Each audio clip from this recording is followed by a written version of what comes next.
Trump আমেরিকার মস্তদে বসতে যাচ্ছেন। ট্রাম্পের পুরো নাম হচ্ছে ডোনাল্ড জন ট্রাম্প। তাকে অনেকে সিনিয়র ট্রাম্প নামেও জানেন। আজকে আমরা ট্রাম্প সম্পর্কে কিছু অজানা তথ্য জানবো। পৃথিবীর সবচাইতে ক্ষমতাধর যে রাষ্ট্রটি, তার নাম হচ্ছে আমেরিকা। তার মসনদে যখন কেউ বসেন, তখন স্বভাবতই সারা পৃথিবীর সবারই একটু চোখ থাকে কে বসতে যাচ্ছে। কারণ তার ভবিষ্যৎ পররাষ্ট্রনীতি, আন্তর্জাতিক সিদ্ধান্ত, এসব বিভিন্ন কারণে বিশ্বের অনেক ঘটনাবলী দ্রুতই তার দৃশ্যপট চেঞ্জ হয়ে যেতে পারে, আবার অনেক বিপদও আসতে পারে। অতএব ট্রাম্পকে আমরা পাগলাটে, খ্যাপাটে এই ধরনের ক্যারেক্টারই দেখেছি। তার সম্পর্কে আমাদের একটু জেনে নেওয়া দরকার। ট্রাম্প হচ্ছে এমন একজন ব্যক্তি, রাজনীতিতে পূর্বে কোনো রকম কোনো সম্পৃক্ততা বা অভিজ্ঞতা ছিল না। ট্রাম্প এমনকি আমেরিকার কোনো সরকারি প্রতিষ্ঠান বা কোনো অধিদপ্তরেও তার কোনো কাজের অভিজ্ঞতা ছিল না। ট্রাম্প 2015 সালে রিপাবলিকান পার্টিতে প্রথম আগ্রহ প্রকাশ করেন প্রেসিডেন্সিয়াল নির্বাচন করার জন্য, এবং তিনি তার যে ব্যবসায়িক পরিচিতি সেটা দিয়ে তিনি রিপাবলিকানদের কাছ থেকে মনোনয়ন পান। কারণ তখন আমেরিকাতে মোটামুটি অনেক বড় পরিসরে একটা বেকারত্ব ছিল। সো রিপাবলিকানরা ভাবলো যে বেকার সমস্যা দূর করার জন্য ট্রাম্পের চাইতে বিকল্প কোনো ব্যক্তি তাদের কাছে নেই। ট্রাম্প 2016 সালে হিলারি ক্লিন্টনের বিরুদ্ধে নির্বাচনে নামেন। হিলারি ক্লিন্টন ছিল ডেমোক্র্যাট প্রার্থী, ট্রাম্প রিপাবলিকান, এবং প্রত্যাশার বাইরে গিয়ে ট্রাম্প সেই নির্বাচনে ব্যাপকভাবে জয়লাভ করে। কিন্তু মজার বিষয় ছিল, তিনি কিন্তু জনগণের ভোটে পাশ করতে পারেননি। তিনি যে আমেরিকার নির্বাচন পদ্ধতি ইলেকট্রাল ভোট, সেই ভোটে তিনি জয়ী হয়ে আসেন, এবং 2016 সালে সেই নির্বাচনে তিনি প্রথমবারের মতো আমেরিকার 45তম প্রেসিডেন্ট হিসেবে নির্বাচিত হন। কিন্তু ট্রাম্পের যদি বাল্যকাল থেকে আমরা জানতে যাই, তাহলে আমাদেরকে কিছু তার প্রেসিডেন্ট হওয়ার পর যে তার যে কিছু খ্যাপাটে চরিত্র, সেটাতে মিল পাবো। ট্রাম্পের জন্ম 1946 সালের 14 জুন নিউ ইয়র্কের কুইন্স এলাকায়। তার বাবা ফ্রেডরি ট্রাম্প, তিনি ব্যবসায়ী ছিলেন, ব্যবসায়ী। তিনি রিয়েল এস্টেটের বিজনেসই করতেন। এই যে রিয়েল এস্টেটের বিজনেস, সেটা ট্রাম্পের মোটামুটি তার দাদার কাছ থেকেই আসে। কিন্তু মজার বিষয় হচ্ছে, ট্রাম্পের পূর্বপুরুষ কেউই কিন্তু আমেরিকান না। তার দাদা 1887 সালে জার্মান থেকে আমেরিকাতে আসেন, অর্থাৎ তাদের পূর্বপুরুষ হচ্ছে জার্মান। ট্রাম্প ছোটবেলা থেকেই খুব বেশি পরিমাণে একটু ছটফটে ছিলেন। এজন্য তার বাবা তাকে খুব অল্প বয়সী মিলিটারি একাডেমিতে ভর্তি করেন। সেখান থেকে তিনি এ লেভেল এবং ও লেভেল কমপ্লিট করেন। পরবর্তীতে তিনি হার্ভার্ড ইউনিভার্সিটি থেকে উচ্চতর ডিগ্রি লাভ করেন। এরপরে তিনি তার বাবার কাছ থেকে $10 লাখ মিলিয়ন নিয়ে তিনি রিয়েল এস্টেটের ব্যবসাটা শুরু করেন। যখন তিনি শুরু করেন, তখন আমেরিকাতে নিউ ইয়র্কে মধ্যবিত্তদের জন্য রিয়েল এস্টেট বিজনেসটা চলতেছিল। কিন্তু ট্রাম্পের উচ্চবিলাস, তিনি চাইলেন যে না, তিনি এটাকে আরো অনেক বড় করবেন। তার চোখ পড়ে ম্যানহাটনের দিকে, এবং ম্যানহাটনে যখন তার চোখ পড়ে, তখন তার মাথায় চলে আসে যে আমাকে অনেক স্কাইস্ক্রেপার্স নির্মাণ করতে হবে। যার ফলশ্রুতিতে 1980 এবং 90 দশকের দিকে তিনি বেশ বড় বড় কয়েকটি আকাশচুম্বী ভবন নির্মাণ করেন, এবং সেই যে নির্মাণটা, সেই নির্মাণের উল্লেখযোগ্য মধ্যে একটা ছিল যে ট্রাম্পের এই উচ্চবিলাসী যে পরিকল্পনা, সেখানে প্রধান উদাহরণ হচ্ছে নিউ ইয়র্কের বিখ্যাত কমোডোর হোটেলকে তিনি গ্র্যান্ড হায়াত হোটেলে উন্নীত করেন, যেটা এখনো চলতেছে।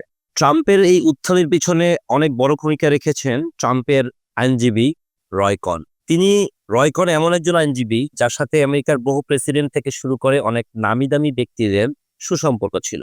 রয় কনের কাছ থেকে ট্রাম্প ট্যাক্স কিভাবে ফাঁকি দেওয়া যায় এবং তার ব্যবসাকে বড় করা যায়, সেই ফর্মুলা যেমন নেন। পাশাপাশি তিনি 3টা জিনিস ট্রাম্পকে পরামর্শ হিসেবে দেন, যে কথাগুলো ট্রাম্প নিজেই, তার একটা বই আছে, Trump the art of deal, এই বইতে উল্লেখ করা আছে।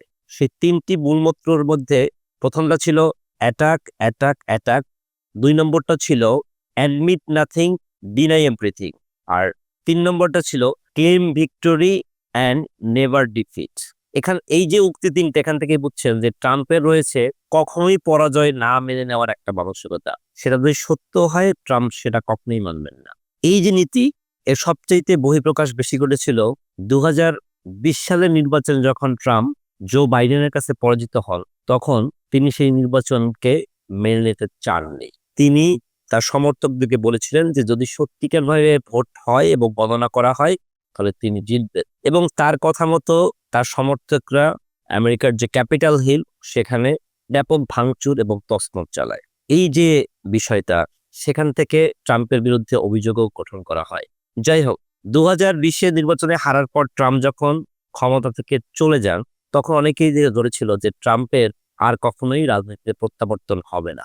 কিন্তু অনেকটা নাটকীয়ভাবে ট্রাম্প আবার ফেরত আসলেন। রিপাবলিকানরা আসলে ট্রাম্পের মতো এত বড় কোনো নাম আর পাচ্ছিলেন না, যার ফলে ট্রাম্প আইনি লড়াই এবং তার ব্যবসায়িক পরিচিতি এবং তার সাথে আরো কিছু ব্যবসায়ীদের মধ্যে, যেমন ইলন মাস্কের মতো লোকদেরকে তিনি তার পাশে ভিড়িয়ে রিপাবলিকানদের কাছ থেকে তিনি আবারও মনোনয়ন দৌড়ে জিতে যান। এবং যথারীতি এবারের যে নির্বাচনটা হলো, সেই নির্বাচনে তিনি, একে বলা হয় বাংলায় ভূমিধস, অর্থাৎ প্রথমবার 16 সালের নির্বাচনে তিনি পপুলার ভোটে পাশ করতে পারেননি, কিন্তু ইলেকট্রাল ভোটে পাশ করে প্রেসিডেন্ট হন। কিন্তু 2024 সালের নির্বাচনে তিনি পপুলার এবং ইলেকট্রাল উভয় দিকেই ব্যাপক মার্জিনে তিনি জয়লাভ করেন। এই ট্রাম্পই একমাত্র প্রেসিডেন্ট যিনি দুইবার তার প্রথম মেয়াদে অভিশংসনের মুখোমুখি হয়েছিলেন। কংগ্রেসের অনুমতি হলেও উচ্চকক্ষ সিনেটে অনুমোদন না পাওয়ায় তিনি প্রেসিডেন্ট হিসেবে থেকে যান। তার বিরুদ্ধে পর্ন স্টারের একটা অভিযোগ ছিল, তার মুখ চেপে রাখার অভিযোগে তিনি আদালতে দোষী সাব্যস্ত হয়েছিলেন। যদিও সেই এবারের নির্বাচন পাশ করার পরে আদালত তাকে যে খালাস দিয়েছে, এটাকেও তারা শাস্তি হিসেবে দেখতেছে। যাই হোক, সেই ট্রাম্প আবার ক্ষমতায় আসতেছেন।